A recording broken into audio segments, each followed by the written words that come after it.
Hey podcast fam, on today's episode we have a top-notch local graphic designer and lettering artist, Collin Staniski, and we get into talking about networking, bringing a hobby to life as a profession, valuing your time as a creator, building and encouraging creativity in your children, and so much more. You are listening to WHOA Podcast, coming to you from Gainesville, Florida. Hello, everybody, and welcome to another episode of the WHOA GNV Podcast, baby. The podcast bringing you businesses and individuals that make you go, whoa! I feel like it's back. Just like that. Just like that. You guys, for everybody who's listening, I know that the episodes have been going out week to week, but we haven't recorded in like a month or so because of back to school, kind of getting through back to school. Mike, it was an interesting back to school time, wasn't it? It was a tradition unlike any other. That's what I would say. Tradition like any, not like any. Yeah. I mean, it was okay. Like, I mean, it was good. I mean, it was busier than normal. It's not the August. What was the craziest part about back to school this year for you? Like, out of everything, I mean, the whole year is like crazy, but it's, how do you explain this? Like, you know how like athletes and even we've talked about people in the military, how they like live for that high. Yeah. And if when you're not on that high, it's hard to like be there, be present all the time. Like, I think we've come to expect this high in August where, we're pumping out 42 sales a day, and it just kind of feels like Christmas never came. Like we did well, all things considered. Like, I don't want to send out a message that we tanked or anything, but like, It just wasn't what it normally is because of COVID and because of the way students are kind of coming back in waves.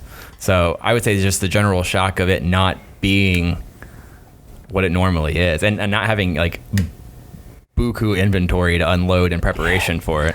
See, I don't know. Like we did.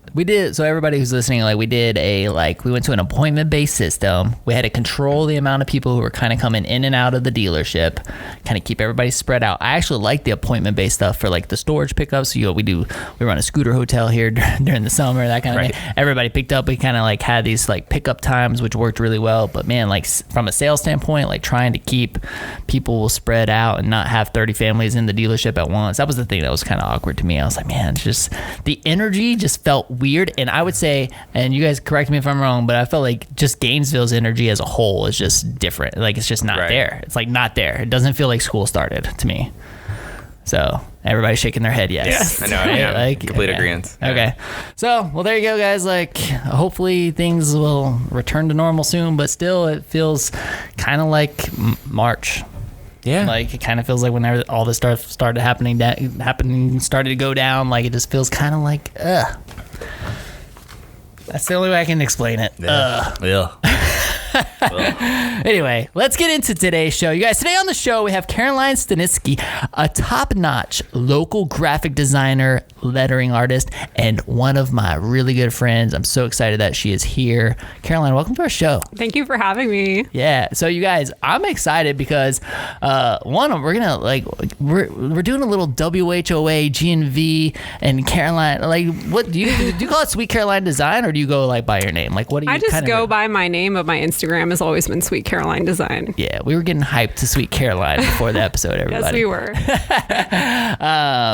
But I reached out to Collin a few months ago, kind of like, when was it? Was it when this COVID stuff was It was going on? March. Yeah, it was in March. It was like when a lot of this was going on. I was like, I want to do like a collaboration, like let's do something. And so we've created this really cool Gainesville t-shirt. And so hold on, let me grab this and show it to everybody because it's incredible. But we have this shirt right here. Look at that, dude. It's awesome. See that, everybody? So we have it in black, and then we have this is my favorite. It's like this navy heathered look. Check this one out. So if you're listening to the show, definitely go check out the video, or you'll be able to see these on our website at WHOAGNV.com, and then just click shop. But Collin designed this. This is like her artwork, you guys. And we're doing like this. We're basically selling these T-shirts that are going to support Caroline and our podcast, and we're super excited about it. So thank you for that amazing design and for collaborating with us on that. No problem. And it's we haven't released it on the website as of today when we're recording, but by the time this episode goes out, it'll be up. Yep. Cool. I'm excited. I'm like, Caroline, help me. Like, here's complete access to our website. Here you go.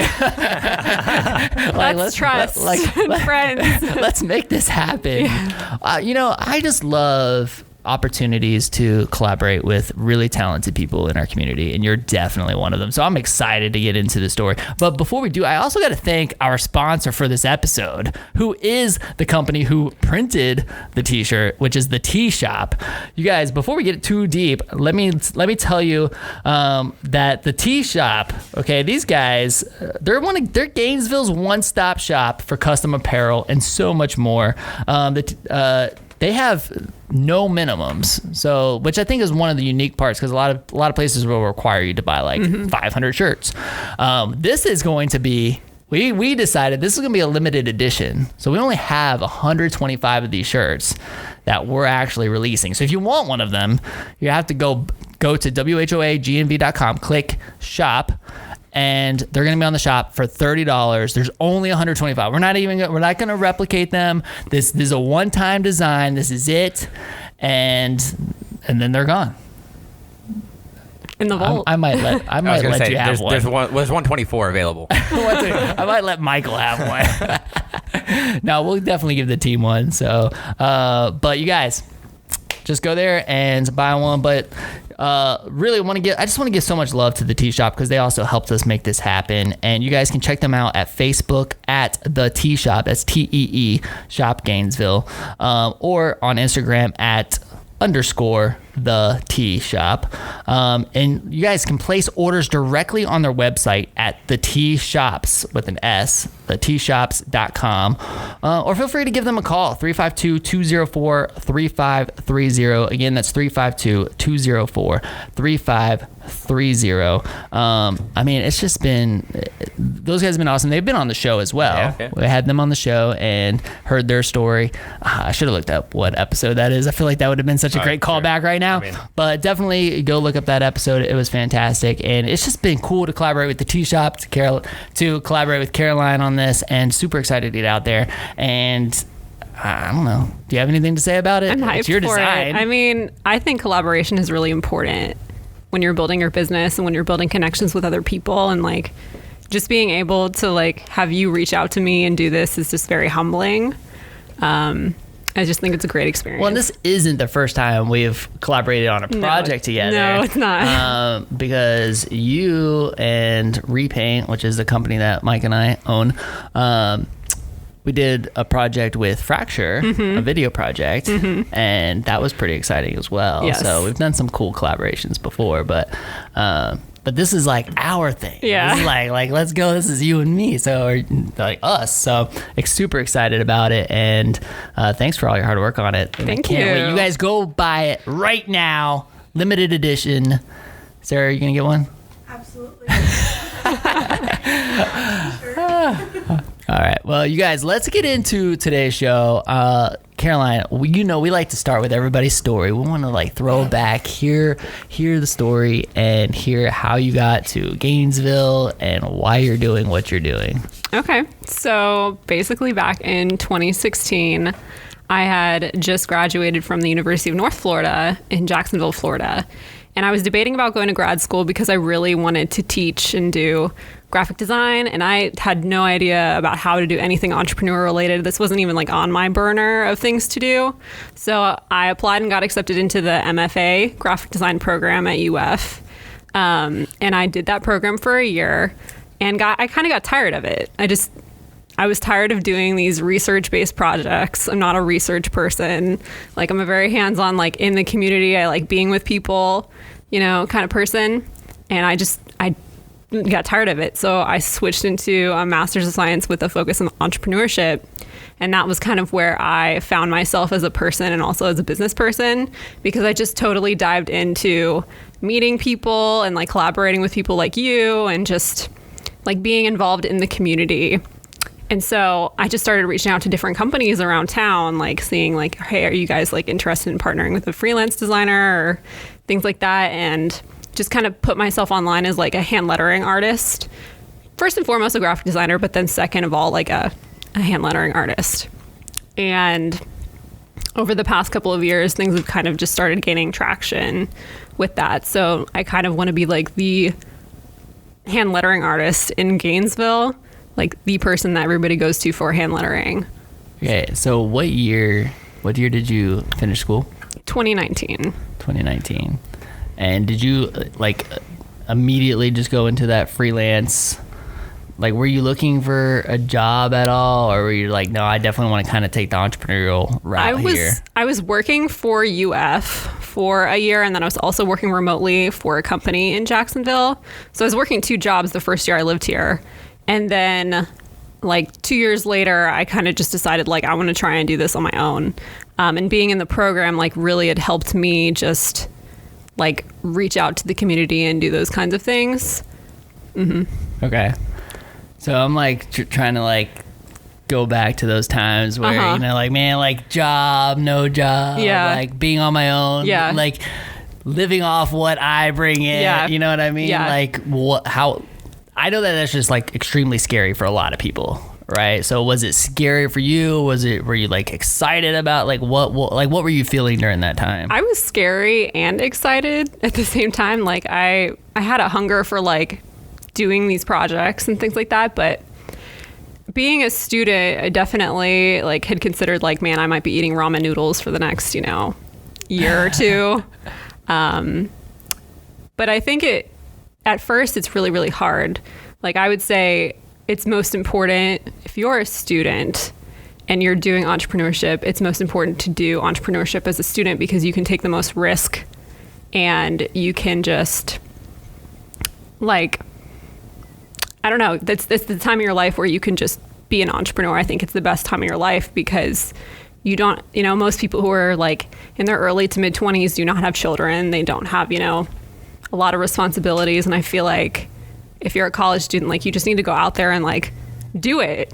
Because if you don't do it, then you won't know in the future. I mean, a lot of people, it's your timeline of when you become successful or when you're trying to do it. But like, I really think young people have the most advantage because like you're young and you can take the most risk. When you're 50 or 60, you cannot do that. Right. It's like if you fail, so what? Yeah. Yeah. Then you can go get that real job. Right.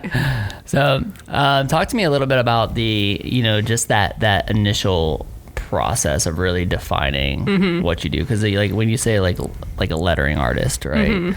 I mean, I feel like when most people hear that, they're kind of like, well, like, what the hell does that mean? Yeah. Right. So how do you explain what that means? So, I mean, basically what I do for hand lettering is I do signage, I do anything in the lettering spectrum. So I've done invitations, I've done like the fracture project with specialized pieces like illustrations. I've done mural work. Illustrative work for local companies like Exact Tech and Sharp Spring. Just anything that you can put lettering onto, that's basically what I do. And through this process of really kind of defining your freelance, you know, career, your own business, you know, how much time are you like really investing into your own brand? Right. So because I feel like this is something where a lot of people struggle with, even us. Like when we were like really developing repaint, like everybody's like, dude, why aren't you guys like making content for repaint? Like, 'cause we're too busy making everybody else's content.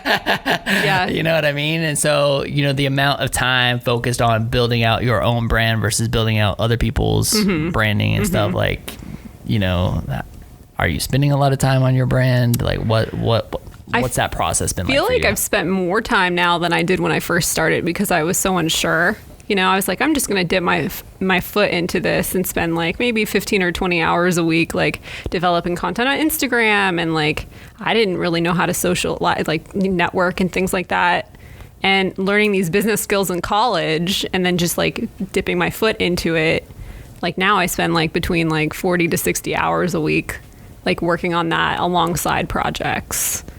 Okay. So, and you just piqued my interest when you talked about like networking and stuff. I mean, did you do any of that when you were in college? Oh yeah. Okay. Yeah, I think networking was probably the strong suit that I didn't know it was a skill that I had. I think that's something that is really, really important for like students and young professionals to have, because. How did you develop that skill? So when I first started design school, like way back in 2013, I was involved with AIGA, which is a National Graphic Design Association, and they would have these like alcohol mixers, like just drink and design is what it was called. And I would go. Sounds like my kind of party. Yeah, it was a lot of fun. It was basically just everybody would drink and network. Drink, then design, or drink and design. Yeah, basically we, the students and the young professionals, just people in the design community would come out and network and things like that. And that was where I would just like, every time I would go there, I'd always meet somebody new and like get their business card or something like that. And I didn't really know that was like networking, as like a 20-year-old, in school. But then that's something that I've just kept doing with my own brand, is like now I'll cold email companies with the intention of like talking with them about their brand and things like that. And I think it's a very important skill to have. Has it been, I don't know, I'm just like, I'm hearing you say these things. Yeah. Right? Like I got these skills, but like, how did you really, have you perfected those skills? How have you progressed in that? Because I want to like really bring value to that young audience who's considering starting their business. Maybe they're a college student and they're thinking about doing their own thing when they get out. But like, how. It's always like how, like what steps do I take, and how do I know when I'm on the right path, and like so maybe you can kind of think about with that person in mind, like you as a college student in mind, like what advice would you give to that person in making that first step? So what I would do is I would find local events that are in your niche. So say you're a graphic designer, I would find like networking events or like get involved with organizations that are a part of like what you're trying to achieve.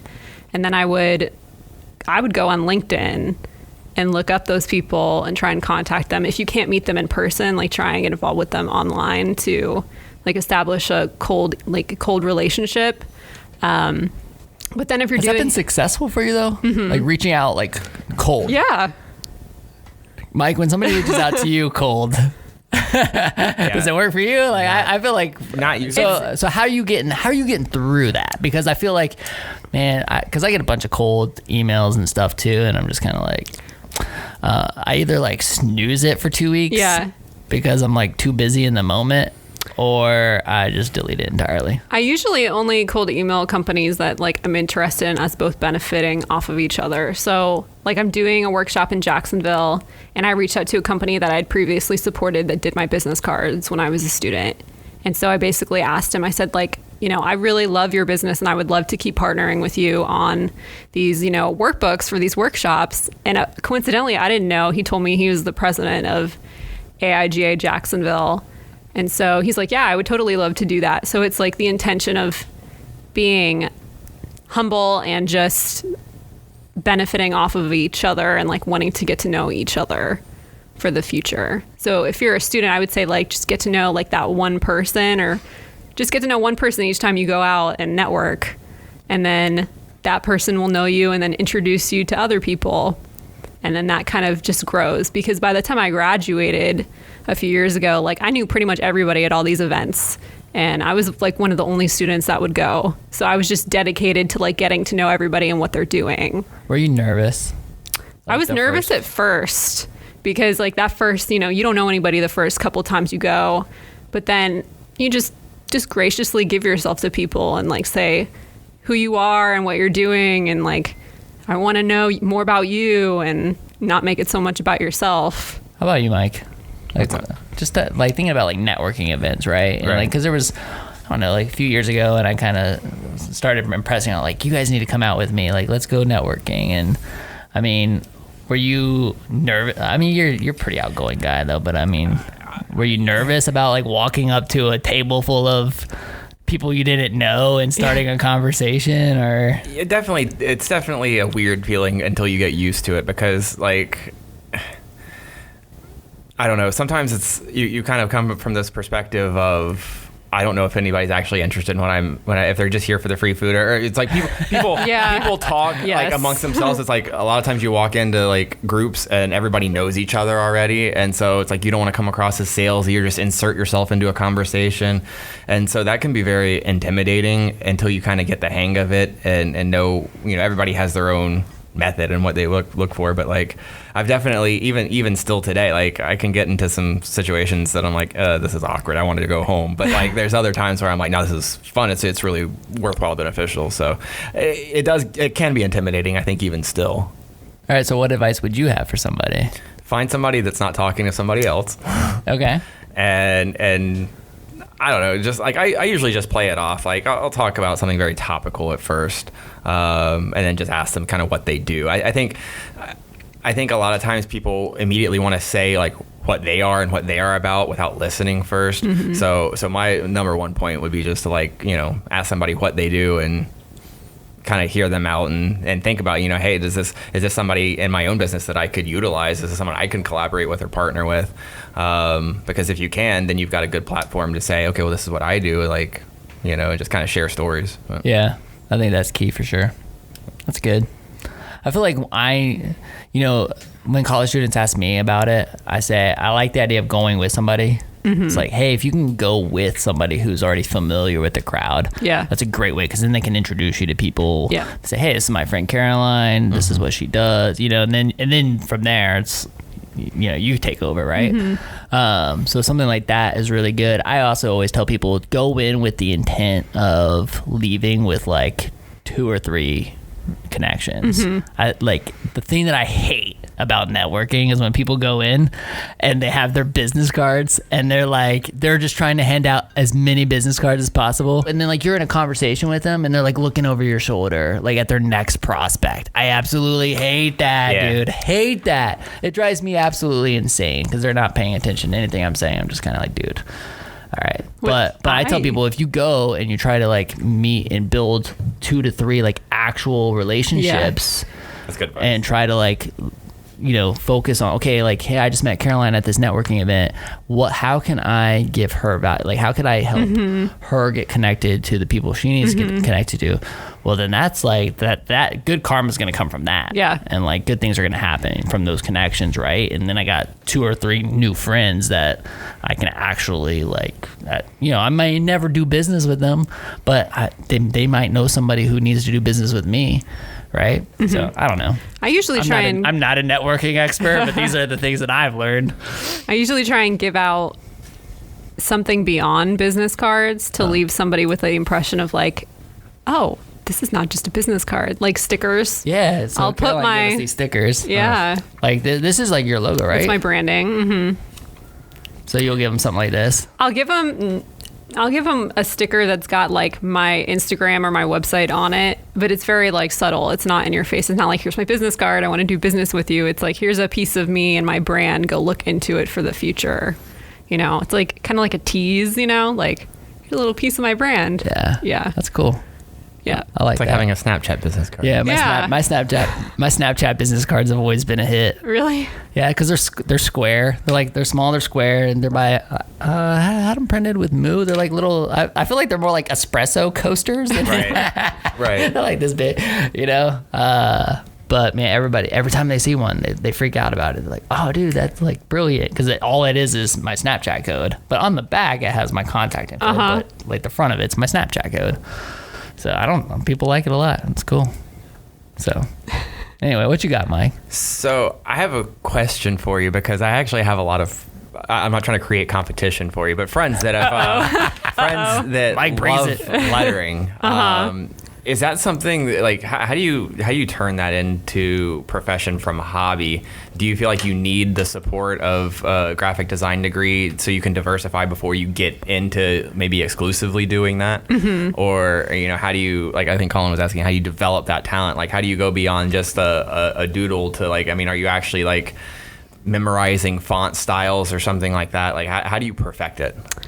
So I had started doing hand lettering as a hobby back in 2012 alongside school, as like the relaxation, like, oh, I I got my school done. Now I'm going to do my lettering. And then that didn't really turn into anything professional until 2 years ago. And I basically just would literally throw out what I wanted people to see and hire me for. So like I originally was just a graphic designer and I did everything, like a jack of all trades. Like you should start broad and then niche down. But then I started niching down. So I do very little design work now. I do mainly like branding because I can pull lettering into that. But I mostly do hand lettering now. Yeah. So how did you perfect that over time? I mean, are you looking at YouTube videos, calligraphers? What do you call them? Calligraphers? Calligraphers, yeah. Like, are you just studying like techniques and that kind of thing? Yeah. So I would basically in the beginning, I mean, they say like you shouldn't copy, but like you got to copy to learn. So in the beginning, I would copy font variations and styles like that until I could do it like in my head from scratch. And something that I would tell people is like, you know, look at different styles, look at the history behind the styles and things like that. Guidelines are really important for hand lettering. If you don't have guidelines, your lettering can't be cohesive and things like that. I would look at different books. There is a woman that I really look up to named Jessica Hish. She's like the queen of hand lettering. And I met her back in 2013. And that's like what sparked me to be like, oh my gosh, I want to be like her when I grow up, you know? And she does professional hand lettering and things like that. So is there like a textbook difference between something that's called like hand lettering versus calligraphy? So hand lettering is basically like any type of lettering that's done by hand, and calligraphy is specifically just with a pen, like pen and ink, making the beautiful like script fonts. So there is a difference between the two. Okay. So what's your favorite medium? I like pencil and paper, like just hardcore, old traditional styles of lettering. I mean, people now with iPads and things like that, everybody uses Procreate to do digital lettering, but I always still start with a pencil, like doing a basic sketch. And then I move that into like a rough sketch on Procreate. Like now I use a lot digitally, but I always still start with like that pencil and paper because like, I mean, that's what everybody traditionally would use to create lettering. Interesting. I always like Collin always goes in the business route, and I'm like, I want to learn something. I want to learn something fascinating. Like, how much does kerning make your eyes bleed if it's wrong? You know, like, that's the kind of stuff that I know from like graphic designers, that like little things that I would look over, you know, fonts, styles, kerning, all that kind of stuff. It's just like I just breeze right over it, but it can really make or break a lot of. I think it was Alison Muscherino that was like, there's a specific movie that has like a, you know, like say Jaws or something, that like a very like you say the name and you can picture it, and she's like, it's awful because like the space between two of the letters is like too big, and it just like completely like it'll ruin the whole movie for her. She won't even watch the movie because she's mad about the title. Menus are the worst for me. Like Menus? Somebody told me a long time ago, they said, I had a professor who would always compare graphic design to cooking, but he also said that if the menu looks terrible at a restaurant, the food is also terrible. So he was saying, like, don't go to those Asian restaurants that have the same menu because they all use the same menu and the food looks exactly the same, you know? I don't know. That's funny. The devil's in the details. Yeah, so about the details, like, can we talk about something real quick? The Florida Gators have this font, okay? And the font has a weird spacing issue. Do you know what I'm talking about? It does. I mean, I know the font. I'm you know trying the to think font? where It's the one like. It's the italicized one. It's the italicized one. Oh, Do you know what I'm talking about? The under Even lowercase. Is it like, I don't know, even at the stadium, I actually feel like where it says, is it national champions or something, like, is it the H, the C and the H or something, like the spacing, I don't know what it is. I know it's a font thing though. Right. I know it's a font thing. Kerning, is it the letters are too close together, like they're touching or too far apart? They're not touching, they're too far apart, but it's only between like the first letter and the second letter.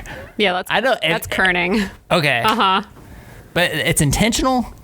I don't even know what you're talking about. Okay. I've never seen it before. Right, like, Really? I mean, I'm gonna like. Yeah. Google it. Sarah, do you know what I'm talking about? Does anybody? No. do you remember where If anybody's listening to this podcast and you know what I'm talking about, because usually please, it's between a specific two letters Yeah. or a combination of letters, because like the way the font is, and I'm not the expert here, so you correct, but like it's like the way the font is, the two letters next to each other will have a certain amount of space that's right or wrong. Yeah, or, and just it's like it looks pleasing wrong to the eye. Okay, it's Yeah, not it's pleasing correct. to my eye. Oh, really? Okay. Yeah. So you got to do the homework and see what part of it, like what letters, like is it I'll like find the it. NNA I'll and find National, it. or Have, is it Workham Sil? No, it's not Workham. have you guys seen No, the no. University of Florida sign on the corner?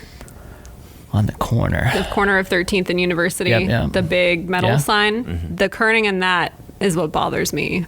Okay, now I'm The going to pay most. closer attention when I go and look at it. It's all because it's all lowercase and it's Okay. all really far apart. So they say like with lowercase lettering, it should be close together. Like it shouldn't be very far apart because it's more pleasing to the eye when it's close together, easier to read. But then if you have like all uppercase, it should be a little bit farther apart because it's easier to read. This is something that they say aesthetically.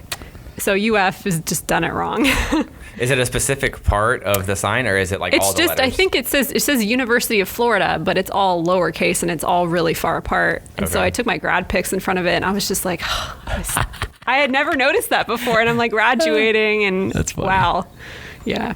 All right. Well, we won't spend any more time on that particular subject, but it is Yeah. something that I find kind of fascinating because I always looked at it and I was been like, yeah, that's messed up. There's something wrong with it. Yeah. But maybe it's I don't know. One of the things that you and I have discussed before has been like really valuing your time and knowing what to charge, right? This is something that I'm kind of fascinated about with you in particular because I have so much respect for it. I'm like, dang, this girl knows her worth. Anyway, we've talked about this stuff plenty of times, right? So, how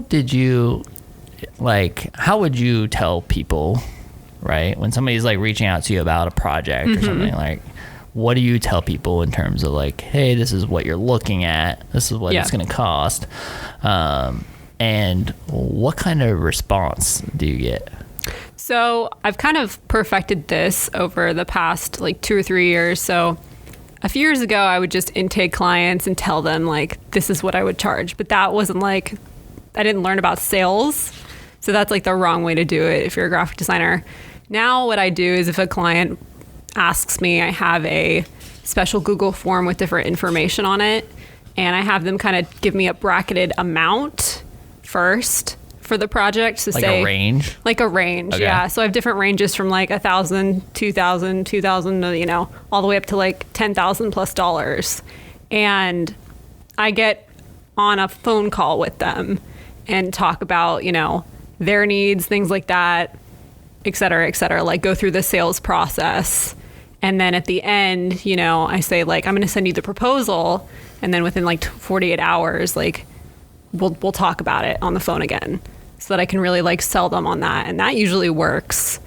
So, but I charge most of the time by the project and not hourly. But if Okay. it's an ongoing project, like say I'm doing iconography and I need to send more icons, like, oh, we need more icons for this in like a week and then more set of icons. I do things hourly that way because it's ongoing. But if it's just a set project, then I do it set project, I do it. Like, this is it. Yeah, this is it. Okay. Yeah. Yeah, so I mean, for our audience who's listening, I mean, I would describe your process, your work as high end, Yeah. like luxury, like Yeah. really nice. Yeah. And so like I wasn't sure, you know, if you got like pushback, people like, oh my gosh, like no way, or like, you know, and how that's helped or not helped in business. You know, I think a lot of leaders out, like business leaders and entrepreneurs and stuff, are out there like really trying to determine, you know, I mean, heck, even with us with the scooter dealership and stuff, it's like, man, like we feel like there's certain brands of scooters that are not worth our time. Yeah. We're not going to touch them. Yeah. Right. And you know, just kind of determining, hey, like this is something that I would want to do.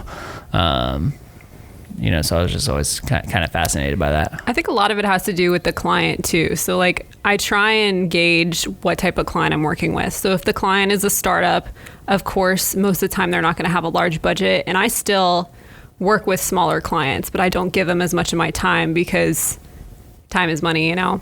Yep. But if it's a higher end client like Fracture, like they have a bigger budget, they can afford it, they have a bigger brand space. So that's something that I try and gauge like from the get-go of who I'm working with. Yeah, at the same time, like the amount of personal touch, it like face-to-face time, that kind of stuff is like also going to be, through the roof, which is why like you have to be able to do that. Yeah. Right? So, because I think that's the thing. Like you're able with a startup, you're able to do more communication. You're probably doing more communication via email or via phone call versus like the face-to-face time, right? Yeah, I don't really rarely, unless the client is like here in town, do I meet with them in person. Most of the time it's preferably like phone call, Zoom, because that's like how I sell to my clients. I don't like doing things through email. And I think that's where a lot of graphic designers will mess up, is they're so afraid to get on the phone call with the client to really sell themselves as a person. Now, were you always doing that? Or No. has this something that's kind of become like a COVID birth? No, I've been doing it that way for a few years. But Okay. I mean, more so now with COVID. I mean, I was still kind of meeting with people in person before COVID, but now it's all strictly online. I feel like we need to. I feel like I need to figure out how to pull that more into like the dealership.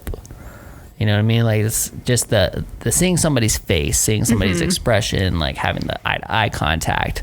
There's something about that that's just more solid Yep. than a phone call. Yeah. And it's, I don't know.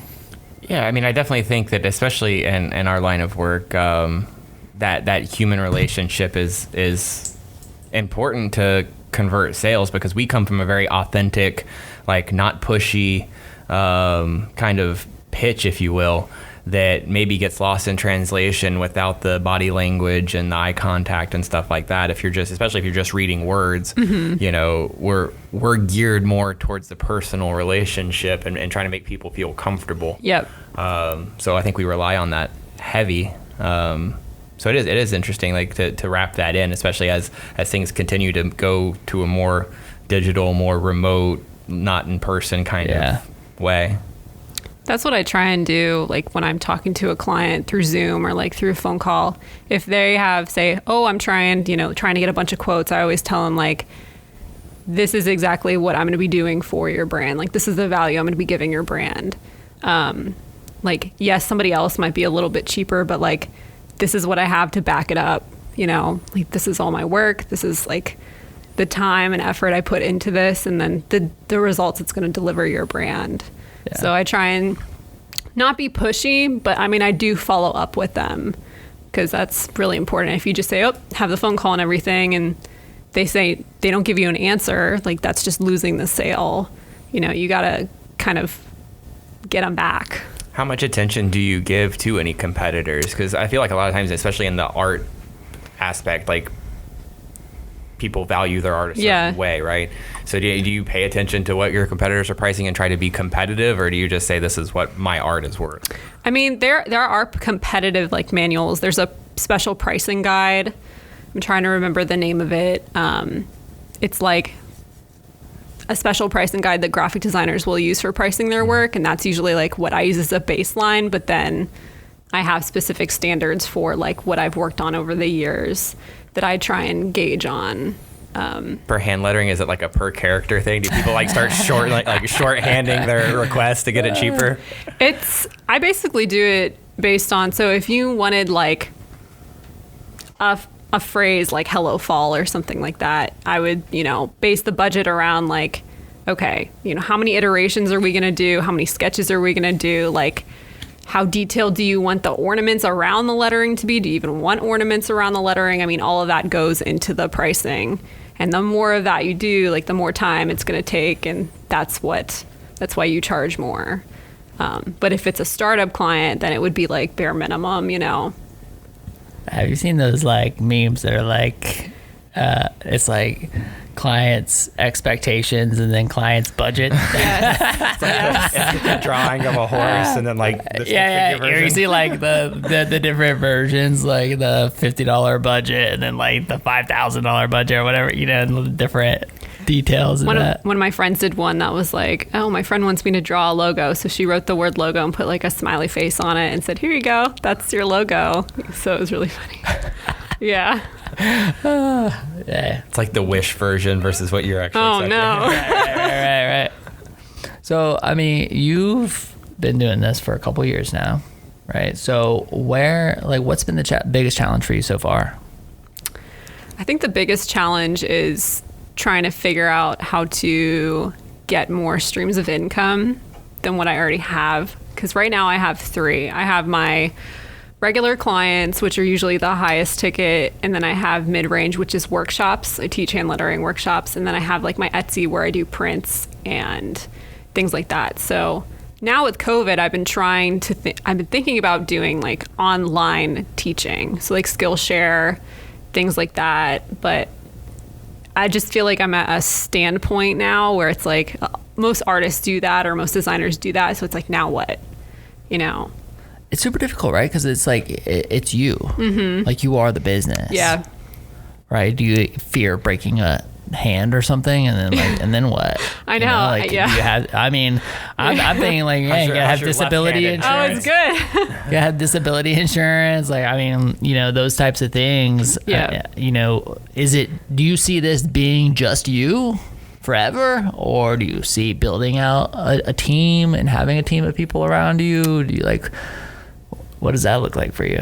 I thought about it. I've thought about it over the years, but I feel like a lot of designers that I know that are very big, that have gotten big, it's still mostly them, but they have maybe like an intern or somebody like an agent or something like that to help them along the way, but like they're still the face of their brand. And I feel like that's the most authentic way like I can lead my brand, is me being the one, you know, kind of doing it. But if I got to a point where I needed to outsource, I would outsource to others. Yeah.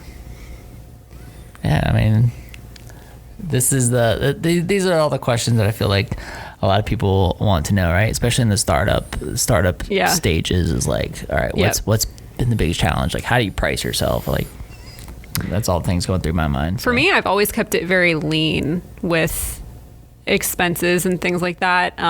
Like, especially as a student, I mean, I had my business website and things like that. I mean, I've never paid to do ads or anything like that. I don't know.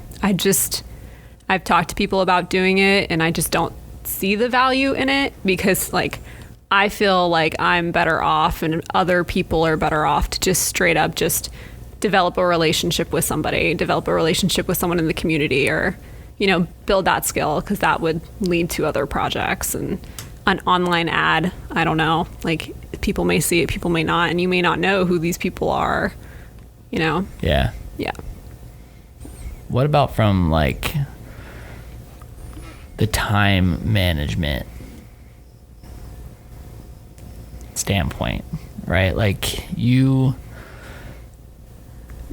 have the time allocated for the work. Mm-hmm. What else are you spending your time on?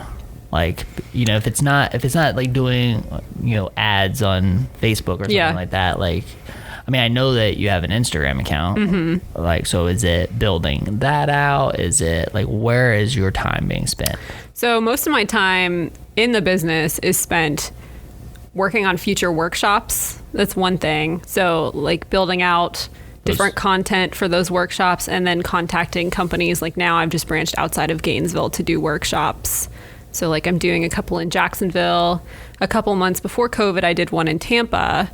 And just seeing like, this is your outreach, or these this is my people outreach. Okay. Yeah. Tampa they reached out to me, but Jacksonville, I just straight up, like, I drove up there past 2 or 3 weekends, and I just like went to all the breweries, like all of them, and just like straight up asked them. I cold emailed a bunch of them emailed me back. A bunch of them were saying, because of COVID, like, we can't do anything right now, and the like Jacksonville football season is starting, so like they're gonna do stuff in the future.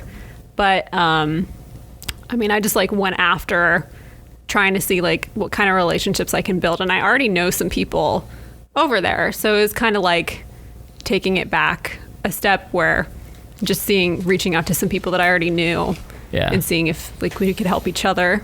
Sure. What is it about the breweries that lend themselves to your work? Because I know locally you've worked with Cypress and Grove and First Mag. Yeah. You talk about the breweries in Jacksonville. So what is it specifically about them? I just love that niche. Atmosphere. So, I mean, what I do is I basically buy, if you were coming to my workshop and you bought a ticket, it would be between like $45 and $50.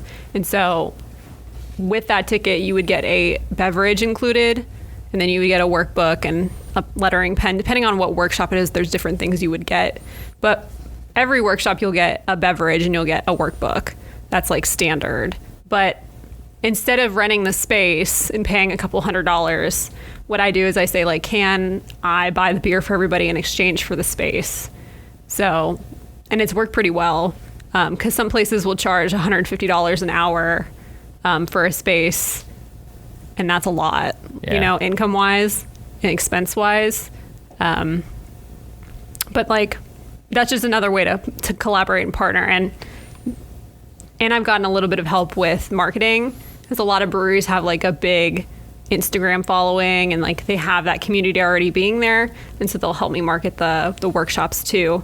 So it's like we collaborate off of each other and benefit off of each other. So it's like I'm supporting their business by buying the beer and things like that, and then they're helping me like build a community with this workshop. Cool. Yeah. Let's talk a little bit about Gainesville. Yeah. So you are, I mean, you don't have like a studio space and stuff, right? You're working from your home. Just working from my home, my apartment. Which is great. Which is a great way to keep costs low. Yeah. Sometimes I think about selling scooters out of my garage. But like, why stay? Like, why are you here? I mean, because I just look at what you do, and I'm, you know, I mean, you could look, the big city. Yeah. There's probably going to be more opportunities. Yeah. More money. Yeah. Right. So I've debated. Everybody knows that I'm an advocate for Gainesville, but I'm still like fascinated. Like what keeps a person here? I've like actually weighed the pros and cons. Actually, since COVID, I've kind of thought about it, like thought about moving, but at the same time, like there's pros and cons of moving. Like if I moved, say, to Jacksonville, the pros would be I already know people that are there, but the cons are I'd basically kind of be starting my business from scratch and would have to re-network with people and things like that and establish relationships with all these businesses that I've not, you know, they've already done here. And I feel like Gainesville, you know, it's only in, you know, what, a 10-mile radius? Isn't that about how wide it is? You know, Jacksonville is what, like 50, 60 miles? Like really, there's a lot more over there. But I feel like there's a lot of businesses here already that I have relationships with. And like, I want to continue those relationships whether I stay here or not. So whether I move, I can still keep those relationships is the biggest thing. Yeah. I mean, are you like, have you had opportunities kind of come to you from like through the Instagram accounts and through Etsy and like through these other things that you're doing that have allowed you to kind of expand beyond Gainesville? I mean, like I know Jacksonville and Tampa, but has there been like, have you done, you know, business in any other state with anybody? Or? I mean, I've done a few things like outside of the area, but most of it's been kept local. Okay. And just the past month or two is what I've gone outside of Gainesville to do business. So, and I'm already doing like a couple of workshops there. So, I mean, it's very promising. Cool. Yeah. So what do you think the next 5 years looks like for you? I mean, I would like to be somebody that a lot of like fresh out of school students look up to as like a hand lettering artist and a graphic designer. Like I would love to be somebody that people can come to for like design advice and things like that. I would like my brand to be giving business tips and giving freelance tips to graphic designers and lettering artists, because that's like a big part of my brand is like being good with business and going to business school. So, because a lot of designers actually like, I don't know any graphic designers who have ever gone to business school. They just literally have done like learned and failed, you know, through the process.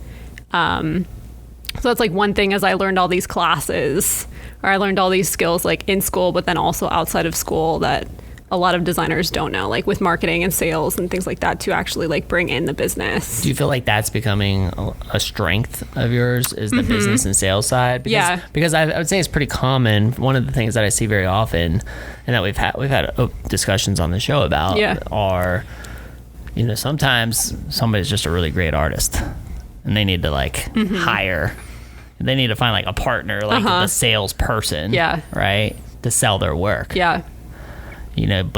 but that's, you don't feel like that's the case. You feel like this is like, or you enjoy like the sales part and you're like focused on learning that part of it. And I enjoy both. In the beginning, I mean, a couple of years ago, I did not know anything about sales. I mean, I was undercharging my work and I got scammed a couple times by like local companies here. And like, it was, I mean, I almost like threw in the towel. You want to throw those companies under the bus? No, not really. I don't care. I'm just kidding. But you say like, I mean, so you've learned a lot through the process of the business aspects of it. And I mean, you definitely have to, I mean, some people fail more than others in this area with graphic design and things like that. And I feel like I was very fortunate because I did things the right way by like learning from people who had already been there, And so instead of like constantly failing with like failed projects and things like that, I just developed a process that was like foolproof for like bringing clients through a funnel, like I said with the form and things like that. Yeah, I think that's very important. So it's not just like a email based relationship. It's like you're actually giving them a side of you that they want to see. Like, how did you learn that stuff? Like, was that like creating a funnel via Google form? Like, are they teaching that in college now? I mean, I just decided to do it. Like, I thought one day, like, instead of just, I mean, I took a sales class and that's kind of what like reshaped my business. I took like a basic sales class with Dr. Stephen Tufts. He's like the best professor at UF. He was my favorite teacher. And he taught just basic sales.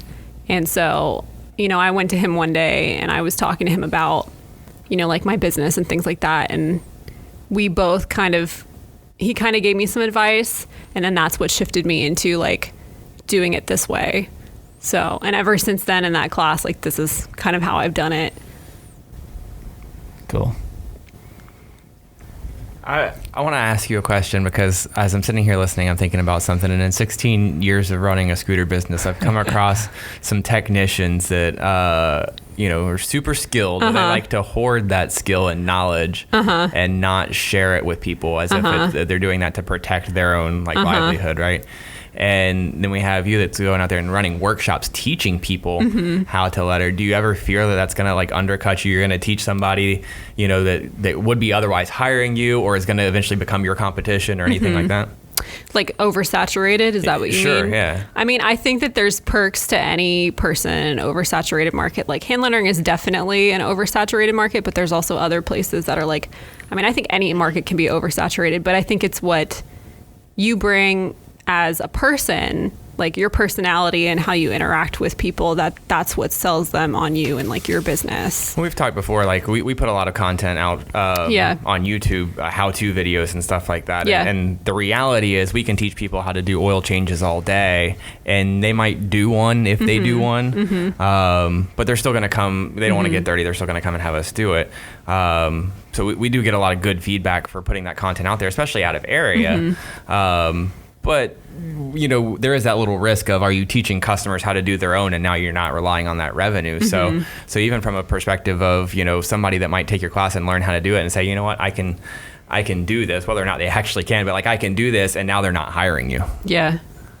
So. Ooh, that's a good one.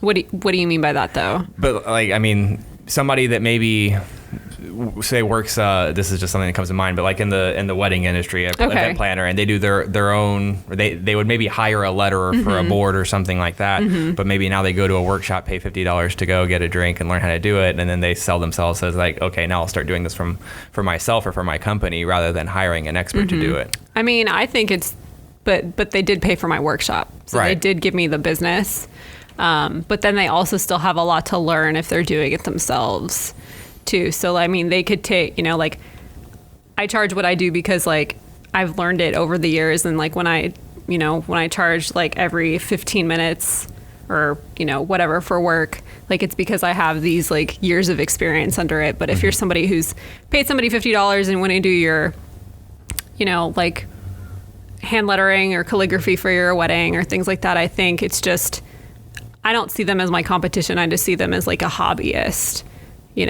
like there's someone that they're learning that they want to pay somebody to help them learn this skill because they want to do it as a hobby. I mean, some people might want to do it to become... Yeah, and if they really want to go up against you, you're just going to crush them. Right. Eat my pen. So I have one more unique question before we wrap this up. Like, looking back at your childhood, right? Do you see it, like, would you have said, like, oh yeah, I would definitely have ended up right here doing this? No way. No, like, what did you want to be like as a kid? I mean, I always loved, when I was 2, I wanted to be like an astronaut, like one of those weird, professions that every kid wants to be. But I still want to be an astronaut. Try growing up there. Yeah, I don't think I would be an astronaut now, but I think it was more of, like, my family was always really open with me about, like, expressing my creativity. Like, from a young age, I literally, still to this day, there's still, like, crayon marks on the walls of my parents' house because they would let me draw. And, like, I would draw everywhere. And, some of those never came off. So it was just always being an artistic person, even throughout, like, high school. And then finding out about graphic design, like, I just shifted into, like, we all pivot. So pivoting into something that, like, I truly loved. Okay, so I lied. This is my final question. Okay. What advice would you give to parents now that are, like, when they recognize that their child has, like, this creative ability? Yeah. Like, what should they be doing to, like, really cultivate that? I think they should allow their children to be able to express themselves through what they do best. So, like, if a child really loves interior design, I think they should create a safe space for them to express that and help them to, like, get those hobbies out. So, like, help them take interior design classes or just, like, art classes in general. And that was something, like, as a kid, my parents, like, I would take music this was just stuff that they wanted me to be involved with. It wasn't like pressuring, doing all this stuff. It was just like, let's put her in a music class. Let's put her in this kind of class. And I think, like, at a young age, like, I just fell in love with the arts. And I think, like, everybody's got that one thing they're really good at.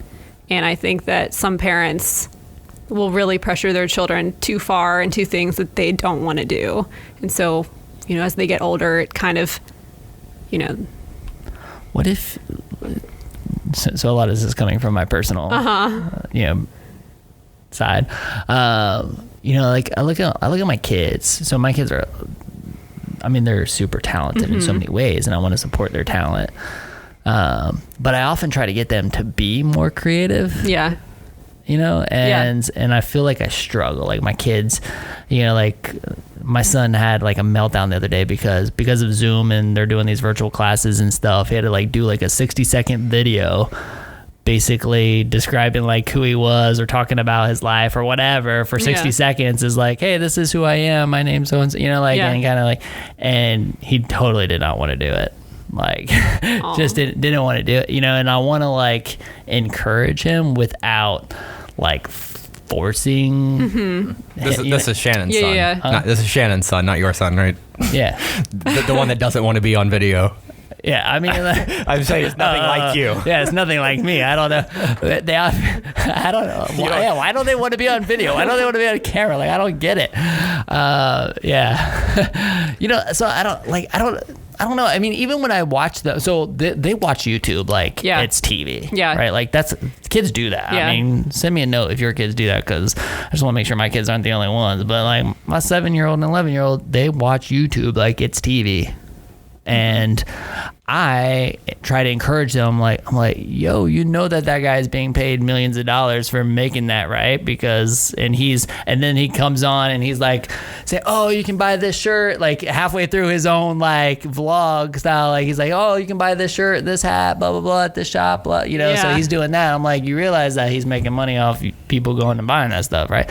And so I'm trying to, like, get them to understand kind of, like, the business side of it, like, to create, like, hey, why don't you create a vlog, or why don't you create a show? Yeah. And they just want to sit there and watch it. And so I don't know, like, especially as a creator, like, I don't know if I should encourage them or if I should just back off and just let them watch YouTube. I mean, are they interested in like? They're interested in soccer. In making money? You know, are they interested in like in doing that? No, No. not a lot. Not really. I mean, I know someone when I probably a month or two when I went back home to visit my dad. There was a mom and her two girls. They set up a lemonade stand outside, and they had all these people come out to it. And I feel like maybe it's like something you do to bond with them, like do a bonding activity like that. I would, it's funny because I would love to do that. Mm-hmm. I feel like they don't want to. They have, and to be frank with you guys, like it kind of scares me a little bit because I'm like I said, I'm a hardcore entrepreneur. Yeah. I'm like, yo, like let's get out there, like let's, we would do the lemonade franchise, all over, like Schaefer's waiting for that $1 million soccer contract. Seriously though, like, so I don't know. I would just approach it in different ways, like. Maybe try doing a lemonade stand. If that doesn't work, try doing something like one-on-one with them. I mean, I've always been like a hands-on person. Like I don't really like online stuff. I just think it takes away from the personability. And I feel like kids especially, they, really young children have the best ideas. There's a company called IDEO in California. I believe they're in California. They do like design thinking. And they pull research from kids because they have some like the best ideas for, as adults, like apparently that gets shut off. Like we don't have as many good ideas because we don't take as many risks. So maybe like let them be able to take more risks in what they want to do to get them some hobbies. Yeah. Because I mean, like adult limiting beliefs on what's like viable and what's not. Yeah. Yeah. Yeah. I don't know. I just want to like encourage them without because I don't want to be the pressure parent, right? Like I want them to enjoy their childhood and not have dad breathing down their neck about entrepreneurship. Yeah. Right. But at the same time, I just wish they would take a little bit of an interest in it. But I mean, soccer's cool. I like soccer too. But those but they're really good at soccer. Those soccer players are really good branders too. Yeah. Personal brand. So I mean, it still plays. That starts a whole nother. Are they artistic? Like, do you think they would like the arts or no? Maddox is a little bit. Yeah. Maddox is like he has really started to get into like piano and like he's really picking it up. Yeah. And it was something that he wanted to do, which was really cool. My oldest son Schaefer, like now he doesn't want to draw stick figures. Yeah. Like you know what I mean? So he and I don't want to like I think he's actually incredibly talented because when he has I feel like it's more of like a lack of and again, this is a whole nother podcast and we got to wrap up in a minute, but like I feel like it's almost like a lack of confidence. Right. I feel like when he actually focuses on doing something, like he's done some like clay stuff and like it's really good. Like it's really good. And he kind of is hard on himself and doesn't think that it's that great, or you know what I mean. So anyway, we should have like a parenting. We'll have a parenting mastermind. You'll be there. I was just thinking about. I wrote that down. I was like, we should do a parenting mastermind as one of our mastermind sessions. I'm sure I can bring a lot to the table there. Yeah, can you? Can you? I mean, you had parents, so I mean, like at least you can bring it from the childhood perspective. Right. I think a lot of that comes with like maturity too, because I feel like children, a lot of them don't know what they want. Like they're so young. I mean, some kids, they're like, yeah, I want to be entrepreneurs and things like that. But I think it's important, like maybe just keep instilling it in them. Like you're doing a good job of doing that. Keep doing that. And then maybe in 10 years, they'll follow in your footsteps. Yeah, we'll see. I'll just try to be as supportive as I can all the way. It's been a lot of fun. So cool conversation. Where can our audience connect with you? Or did you have another question? I saw you write something down. Okay. I was going to ask you, what's your favorite work that you've done, or like collaboration or anything, like if you had a favorite? I think my favorite one has been the one with Fracture, because that was the first one that made me realize that like I'm very valuable as a designer. It was confidence building. Yeah, it was confidence building, and also like gave me the confidence to charge more for my work. Sure. So. Yeah, I mean, and both of us worked hard on that project. We did, Yeah, it was really, really cool. Still hasn't launched. Yeah. But I feel like they're saving it for like a very special moment. Yeah. Yes. But maybe that'll come out at some point. But it was a lot of fun working on that with you. Cool. So where can our audience connect with you? Where would you like them to connect with you, whether it's website, social media, that kind of thing? I have Instagram and I have website. So Instagram is at Sweet Caroline Design with underscores in between Sweet and Caroline. Awesome. And then my website is caroline-staniski.com. Okay. So Sweet. Yep. So definitely go connect with Caroline. And you guys remember, go to WHOAGNV.com, click shop, and buy one of these exclusive limited edition Gainesville t-shirts. This thing is raw. This is the soft tee too. This is like the really nice, very like, soft. dude. The kind you don't want to take off. Yeah, it's like my favorites. The soft tees. It's the super high quality stuff. Mad love again to the Tea Shop for collaborating with us on this and really helping make this a reality. Check them out at theteashops.com. That's shops with an S.com. You can place orders on them. Support them as well. And do us a favor. Tag us on Instagram when you're wearing this t-shirt, and we'll reshare it, won't we, Sarah?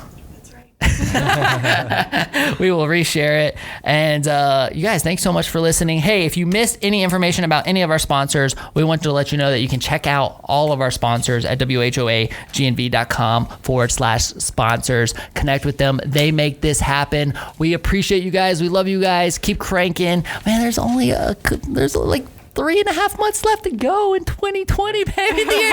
We're gonna make it. So let's go. We love you. See ya.